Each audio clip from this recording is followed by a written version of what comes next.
Situation is also grim at the site of what was the World Trade Center. Mike Watkiss is pretty close to there. Mike, good morning. The weather looks like it's just getting worse. Yeah, good morning, Tara. After a couple of picture-perfect days here in Manhattan, the weather has definitely become a very large factor. We have heavy rain started to fall about 40 minutes ago, and now it's really coming down in buckets. The wind has kicked up. Of course, this is going to make an already problematic task down at Ground Zero, the pit, the trench, the various names now being used here for what was once the World Trade Center. Of course, we have about 60 firefighters from the Phoenix Fire Department that left Luke Air Force Base yesterday to come and lend a hand here.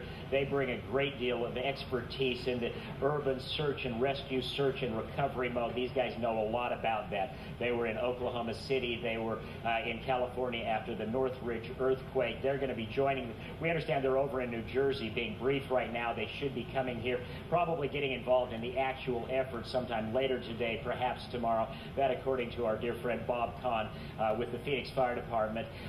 Firefighters from throughout this country are coming here to join this effort. We flew in with a group from Chicago. Also, 25 firefighters from Los Angeles giving up their vacation time to help in this effort. Of course, lots of firefighters from New York believed to have died in this. And we spoke to one of the firefighters from Los Angeles, a real gut-wrenching experience for these guys. This is what he had to say. We have always admired them from where we are, respected them, and we felt that this was an opportunity to show them exactly how we felt. I'm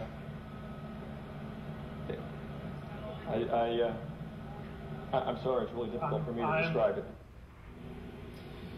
Man, you can just hear the emotion in the guy's voice. This, of course, has just turned into such an emotional ordeal for everybody involved, probably everybody in the country. Now, we can also tell you today, yesterday we were briefed by Senator Hillary Rodham Clinton. She told us that they were going to bring a bipartisan delegation from Washington up here to tour the site. John Kyle, Phoenix's or Arizona's own John Kyle, part of that delegation.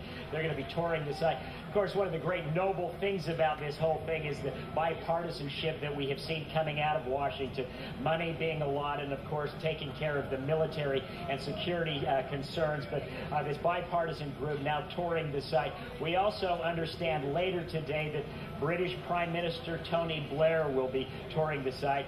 Prime Minister Blair has said that this terrorist attack was the greatest terrorist atrocity ever committed against British subjects, because despite all the terrorism that they have had there with IRA problems, 300 British people believed to have been killed in this attack. That far surpasses the greatest death toll of any terrorism in Great Britain. That number was 29 before this. So the global implications of this, of course, far-reaching, but really, right now, this is still sort of a local issue for New Yorkers as they try to pick up the pieces, try to recover victims, rescue victims, recover bodies down at what was once the World Trade Center.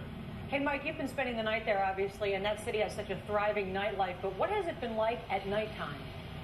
Streets are clogged with people, but it's not the partying scene that you would expect here in New York. A great many of the Broadway shows, I saw a list of them, about 6 or 7 are closing down, businesses down. We also heard about casinos closing or laying off people, because basically the entertainment industry across the country has now been crippled because nobody wants to fly, nobody wants to be out partying or celebrating. New York, lots of people on the streets, but let me tell you, it is a very somber scene. Mike, we appreciate you joining us this morning. I know you'll be meeting up with Senator Kyle a little later, so I look forward to his comments. Scott, those